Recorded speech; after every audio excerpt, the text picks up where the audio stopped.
As the king and queen leave the thrones and head for the exit of Westminster Abbey of the coronation ceremony, you'll see that everyone bows and curtsies to the king, and no one moves a limb, a muscle, when Camilla passes. The room had been prepared for unity. Senior royals were seated, private papers had been arranged, and King Charles was moments away from beginning a deeply sensitive family discussion. Then Camilla entered. William looked toward her, pushed his chair back, and walked out without saying a word. It was not confusion. It was not an accident. It was a deliberate rejection, witnessed by everyone who mattered. Before we go deeper into what this really means for the royal family, make sure to subscribe so you don't miss a single update.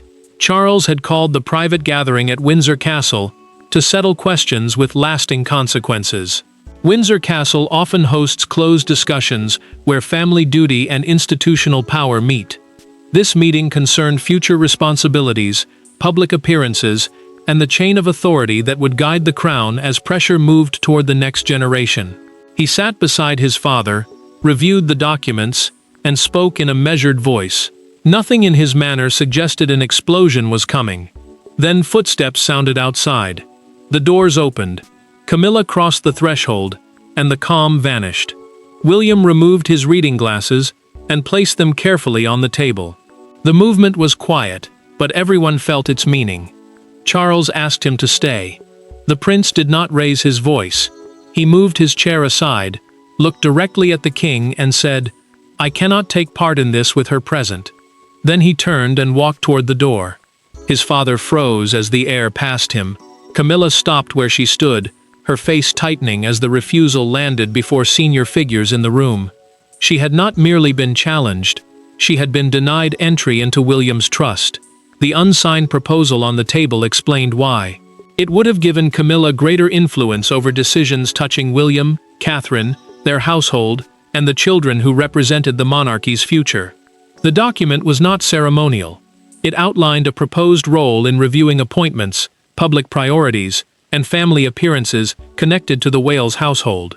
For William, that crossed a boundary. For Charles, it was meant to prevent rivalry. For the Queen Consort, it promised recognition. Yet all three saw the same pages differently. The door closed behind William with a controlled click. Charles lowered his eyes to the proposal and understood that his son's exit was not sudden rebellion. The anger had history, the silence had weight, and the humiliation Camilla had suffered was only the first crack in a conflict building for months. But to understand why William was willing to embarrass Camilla before the king himself, the private fears carried by all three of them must first be exposed. William's exit lasted only seconds, but behind it stood decades of grief, loyalty, suspicion, and unfinished pain. For the prince, Camilla was not merely his father's wife or Britain's queen. She represented a chapter of family history he had never fully escaped. For Charles, she was the companion he had fought to place beside him. Now the two most important loyalties in his life had collided. William stopped in the corridor and gripped the back of a wooden chair until his knuckles tightened. He had shown no rage inside the meeting, because rage would have weakened his message. Yet the silence around him offered no relief. As heir, he was expected to protect the crown's future. As Catherine's husband and the father of George, Charlotte, and Louis, he also had to protect the people who would live beneath every decision made in that room. The position of heir meant the person next in line to become monarch, but for him it was not merely a title. It was a promise that his wife and children would never be treated as pieces on someone else's board. Camilla remained near the table, wounded by the manner of his rejection. She had endured years of public hostility, private resistance, and questions about whether she truly belonged beside the king. Now she believed her role had to carry real influence, not simply ceremony. The Queen's position placed her beside Charles during state duties, but the disputed proposal would have extended that presence into practical decisions involving appointments and royal priorities. To her, that authority represented acceptance. To William, it represented intrusion. Camilla turned toward her husband and asked quietly, "Has he ever truly accepted me?" Charles did not answer. The question cut deeper because she already suspected the truth. He had spent years defending her place, yet he had never forced his son to separate old pain from present duty. The monarch looked toward the closed door, knowing William's anger was not only about one meeting. It was about every moment when loyalty to his father had demanded silence about the past. William had already warned Charles during an earlier private conversation that no authority involving Catherine or the children could be handed to Camilla without his agreement. Days before the meeting, a confidential memorandum had reached him through his household office. The document proposed giving the Queen Consort a formal role in reviewing future appointments and ceremonial priorities connected to the Wales family. A memorandum was simply an internal written proposal, but these pages carried the power to reshape boundaries that William believed were already settled. Charles's silence now confirmed the danger. His son understood that the king had known about the plan before the meeting began. What William could not yet determine was whether his father had reluctantly allowed it, or whether he had quietly helped create it. That suspicion did not begin inside the Windsor meeting, because one earlier incident had already convinced William that a line was being crossed. Months before William walked out, a smaller confrontation had taken place far from public view. It occurred after a major Commonwealth reception at Buckingham Palace, when schedules were being finalized and the senior royals had begun to leave. What followed appeared minor to those outside the family. To William, however, it was the moment Camilla moved from influence into interference, and the moment he stopped trusting her intentions. William had entered the reception determined to project stability. The Commonwealth reception brought together representatives from nations linked through a shared international association, making it one of the clearest displays of continuity between Charles's reign and the future leadership of his son. Every greeting, every placement, and every assigned duty carried meaning. Catherine had already reduced her commitments during a vulnerable period, and she had trusted her husband to protect her position from being quietly weakened while she stepped back. For the prince, that responsibility was personal. He was not merely guarding a schedule, he was guarding the dignity of his wife. The discovery came after most guests had left. William noticed a revised program on a side table and saw that Catherine's name had been removed from the lead position at an upcoming diplomatic reception. Camilla's name had replaced it. A diplomatic reception was a formal gathering where senior royals met ambassadors and international representatives, and the lead position signaled rank, trust, and public importance. The change was not cosmetic. It suggested that the Queen Consort could step into duties connected to the future king's household whenever circumstances allowed. William carried the document into a side office and confronted the aide who had prepared it. His voice remained calm, but the courtier's hands began to shake.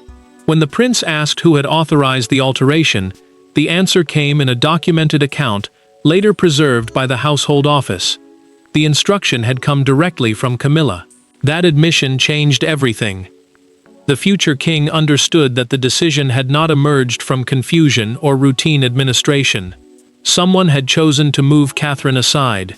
William found Camilla before she left the palace and told her privately that his wife's position was not available for redistribution. She refused to retreat. The Queen answered that the monarchy could not pause for personal sensitivities and that duties had to continue regardless of private emotion. Her words struck him with brutal force. Catherine's absence had been treated not as a sacrifice, but as an opening. Charles had already seen the revised schedule. He did not reverse it until William threatened to withdraw from the reception entirely. From that moment, the prince began documenting every proposed change involving his household, following the trail until it led to the unsigned plan waiting on the Windsor table. When William finally returned to confront what had happened, months of controlled resentment could no longer remain hidden behind palace courtesy. William did not leave Windsor to escape the confrontation. He left because he knew that if he stayed, the truth would erupt before he was ready to control it. Minutes later, Charles followed him into a smaller adjoining room. Camilla came after the king. With no aides, no courtiers, and no prepared statements between them, the argument the family had delayed for years finally began. Charles entered first and ordered his son to return to the table. The monarch insisted that the meeting could not continue while the heir openly refused to participate, because William's absence would turn a private disagreement into a direct challenge to royal authority. The chain of authority meant the order in which power and responsibility moved through the monarchy, and every person in that room understood that the future king could not simply be treated as another reluctant relative. William answered that he would speak with his father alone. Then the door opened again. Camilla stepped inside despite that request. Her presence hardened the prince at once. He had asked for one boundary, and even that had been ignored. Charles tried to calm them, but William turned toward the queen consort before his father could finish. "You do not decide for my wife, my children, or the reign that follows this one." The words landed with force, because they named the real fear beneath the argument. This was no longer about one reception or one altered schedule. It was about whether Camilla would be allowed to shape the household that would one day carry the crown forward. Camilla's composure finally broke. She accused William of treating her as a permanent outsider no matter how many years she had served beside Charles, how much public hostility she had endured, or how firmly the king had placed her at his side. She told him that loyalty could not be demanded from her while authority was withheld. Yet the prince did not soften. He reached inside the folder he had carried from the main chamber and placed the confidential memorandum before them. William pointed to the language granting Camilla consultation rights over Wales household appointments and ceremonial precedence. Ceremonial precedence meant the official order in which royals appeared, entered, or were positioned during major events, and changing it could quietly alter public status. Charles stared at the page before admitting that he had approved the draft for discussion. The king claimed shared authority might prevent rivalry between the households. His son heard only betrayal. Camilla then delivered the most painful truth of all. She told William that the proposal had not begun with her. Charles had asked for a structure that would protect her influence during his absences. William's anger had been aimed at Camilla, but Charles's confession forced him to recognize that the real decision had come from the throne. For years, Charles had balanced two identities: the father who wanted reconciliation, and the monarch who demanded order. Inside Windsor, those identities became impossible to separate. The proposal William rejected was not simply Camilla's attempt to gain influence, it was Charles's effort to secure his wife's position before uncertainty could weaken it.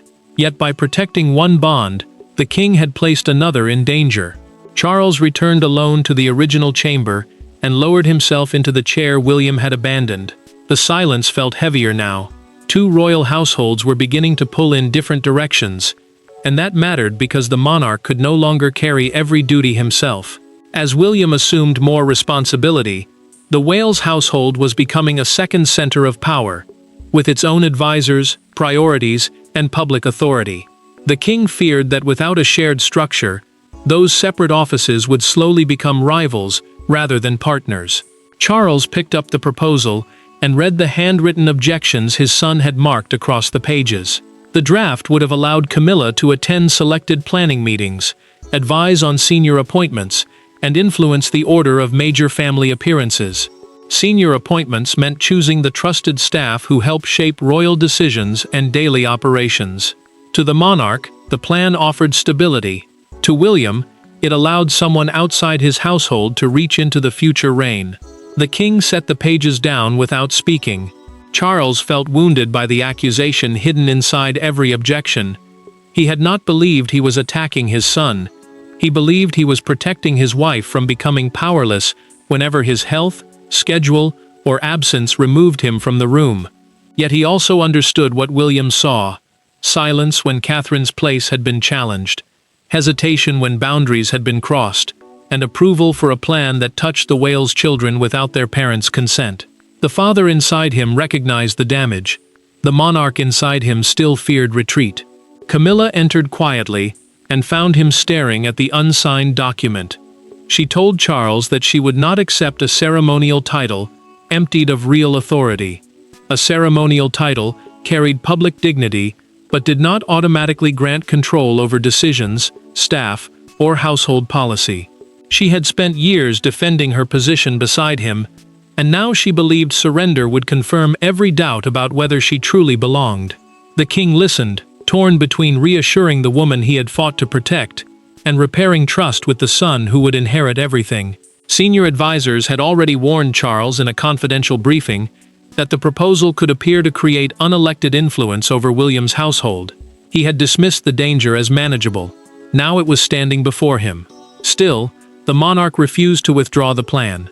By refusing to retreat, Charles transformed one family argument into a crisis that began reshaping duties, alliances, and loyalties before the day had ended.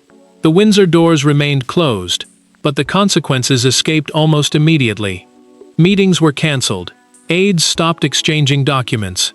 Engagement schedules were pulled back for review. No public announcement had been made, yet everyone close to the family could feel that something fundamental had changed. William's walkout was no longer merely an emotional protest. It had become an operational refusal to let Camilla enter his future authority. William's household acted first. Senior staff suspended cooperation on joint appearances until the disputed proposal was withdrawn and Catherine's position was formally protected. The Wales household was the team responsible for managing the public duties, private schedules, and official work of the prince and his family, which meant this pause affected far more than a few diary entries. It disrupted planning between two branches of the monarchy and signaled that William would no longer allow uncertainty around his wife's role. Charles's team tried to contain the damage by calling the disruption a scheduling reassessment. The phrase sounded harmless, but everyone involved knew it was designed to hide a family rupture. William left Windsor in a private car and called Catherine before speaking to anyone else. He told her exactly how the meeting had unfolded, including Charles's admission that he had approved the proposal for discussion. Then she asked the question he had been dreading. "Did your father defend it?" The prince fell silent. That pause gave her the answer. Catherine did not celebrate his stand. She felt sadness, because protecting their household might now cost him the relationship with his father that he had spent years trying to preserve. Her pain deepened his anger, but it also made the consequences real. Camilla returned to her rooms and removed a bracelet before an attendant could reach her. She had just learned that 2 joint engagements involving the Wales family had been postponed. The Queen Consort asked to be left alone. For years, she had fought to appear secure beside the king. Yet one closed door had exposed how fragile that security still felt. Charles remained nearby, but even his presence could not erase the humiliation she carried from the meeting. Anne then requested a private conversation with her brother. In a documented account prepared for the household record, the Princess Royal warned Charles that several senior members of the family would not support giving Camilla authority over William's household. She told the king that loyalty to his wife could not come at the cost of weakening the heir. Her words landed harder than public criticism ever could. Charles finally understood that the crisis was spreading beyond one room. He summoned William for a second meeting, excluded every advisor, and asked Camilla not to attend. For the first time since the crisis began, father and son would face each other without titles, proposals, or Camilla standing between them. The second meeting contained none of the ceremony of the first. There were no briefing folders, no private secretaries, and no carefully arranged seats. Charles stood beside a window, while William entered and closed the door himself. For several moments, neither man spoke. The monarchy's future had narrowed to a father who feared losing control, and a son who feared losing the family he had sworn to protect. Charles had requested the conversation after Anne's warning, and after reviewing how quickly the dispute had disrupted royal operations. Meetings had stalled. Joint duties had been reconsidered. Trust between the two households had begun to collapse. The prince agreed to attend only if the discussion remained completely private. He wanted no advisors shaping the language, and no palace compromise designed to hide the truth. This was not a negotiation between royal offices. It was a conversation between a father and the son who would one day inherit the crown. Charles spoke first. His voice carried none of the authority he had shown earlier. The king admitted that his determination to protect Camilla's status had blinded him to how deeply the proposal threatened William and Catherine. He had treated the plan as a practical solution, but his son had experienced it as an invasion of his marriage and future household. That difference mattered, because the Wales family was not merely another branch of the monarchy. It represented the next reign, the next generation, and the people William felt personally bound to defend. William listened without interrupting.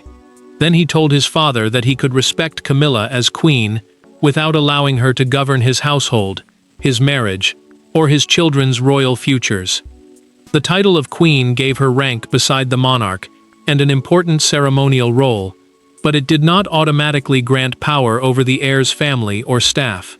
The prince made clear that Catherine's position could never again be adjusted through private instructions, hidden drafts, or decisions made without their consent.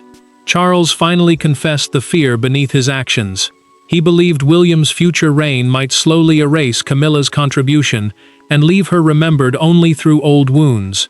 The admission exposed something painfully human. The monarch had not acted from strategy alone. He had acted from insecurity, love, and the terror that the woman he had defended for years would lose everything once his own reign ended. Charles crossed the room, retrieved the unsigned proposal, and tore it once down the center. He promised that no authority over the Wales household would ever be granted without William and Catherine's approval. The prince did not celebrate, he simply nodded, because reconciliation had begun, but another wound was waiting. The monarchy had found its boundary, yet the most painful consequence remained. Camilla now had to hear that boundary directly from the man who had once promised to protect her place.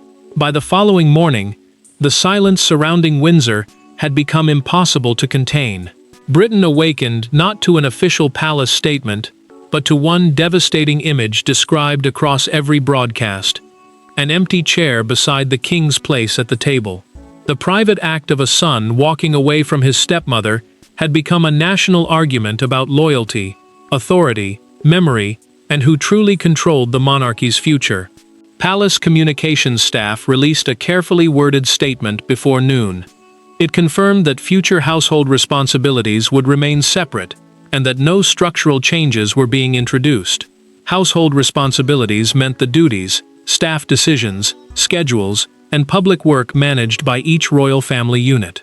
The language was designed to calm the crisis without admitting how close the monarchy had come to an internal split. Yet royal commentators immediately read between the lines. To them, the statement meant William had succeeded. Camilla would not gain authority over the Wales household. The public reaction exploded when a major London newspaper appeared with the headline, "The Heir Walks Out," across its front page. Beneath it was an image of William leaving Windsor, his jaw tightened and his eyes fixed ahead. The photograph captured more than anger. It suggested decision. Broadcasters replayed the story throughout the morning, framing the walkout as the moment the future king drew a line around Catherine, his children, and the reign that would follow his father's. Outside Buckingham Palace, a small crowd gathered near the gates. One woman held a photograph of Diana against her chest and said the prince had finally protected the family his mother had once feared for. Another woman argued that Camilla deserved dignity as Charles's wife and should not be publicly humiliated for seeking a meaningful role. Their disagreement revealed the wound beneath the debate. Britain was not simply judging a proposal. It was reliving decades of pain through one empty chair. William watched the coverage beside Catherine and felt the cost of what he had done. She understood why he had walked out, but both knew the private boundary had reopened public wounds neither intended to use. The prince had wanted protection, not spectacle. Now every expression, silence, and old memory was being dragged into the nation's judgment. Charles met Camilla alone and told her the proposal had been destroyed. She listened without interrupting, then slowly removed her hand from his. The queen consort understood what the gesture meant. His duty as king had overruled the promise he had made as a husband. The debate reached its peak as the family prepared for a national service where Charles, William, and Camilla would appear together for the first time since the walkout. Their next appearance would reveal whether the crisis had merely been concealed or whether each of them had finally accepted the new limits of royal power. The national service began beneath the weight of everything that had happened. Charles arrived first. Camilla stepped out beside him, composed but changed. Then William entered with Catherine, neither defiant nor apologetic. No confrontation followed. No dramatic words were exchanged. Yet the distance between them told its own story. The walkout had ended, but the boundary it created had become permanent, and everyone now understood what it meant. Charles took his place according to the established order, with Camilla beside him and William positioned with Catherine as the next generation of the crown. The established order meant the formal ranking that determines where each royal stands, sits, and appears during official ceremonies. By following it without protest, the family showed that constitutional duty had resumed, even though the private wound had not fully healed. The service continued with discipline, but beneath that control sat a new understanding that no title could erase the limits finally drawn at Windsor. Camilla retained the dignity and ceremonial status of queen. She would continue to stand beside the king, attend national events, and carry out duties linked to the reign. Yet she would hold no authority over William and Catherine's household, their appointments, their children, or the future reign they were preparing to lead. That arrangement protected her public place while making one truth undeniable: the Wales family would govern its own future. Camilla approached William after the service in a quiet reception room. She told him she understood the decision, though she could not pretend the manner of it had not wounded her. The prince did not hide from that truth. He admitted that walking out had humiliated her, but remaining silent would have betrayed Catherine, his children, and the responsibility he carried as heir. His choice had been painful, but it had also been necessary. Charles stepped closer and placed one hand briefly on his son's shoulder. The king finally accepted that William's refusal had not been an attempt to overthrow him. It had been an act of protection from a future monarch who understood that loyalty without boundaries could become surrender. Camilla also accepted that respect could not be forced through greater power, while the prince accepted that defending his household did not require denying her personal importance to his father. William's walkout ended the ambiguity inside the monarchy. Charles could love and honor his wife, but the future crown belonged to William's household, and its independence would not be negotiated. And when the three royals left the room together, but no longer pretending that affection and authority were the same, the monarchy emerged wounded, clarified, and finally certain of where its future power would rest. Thanks for watching. Please don't forget to like and subscribe, and we will see you in next one.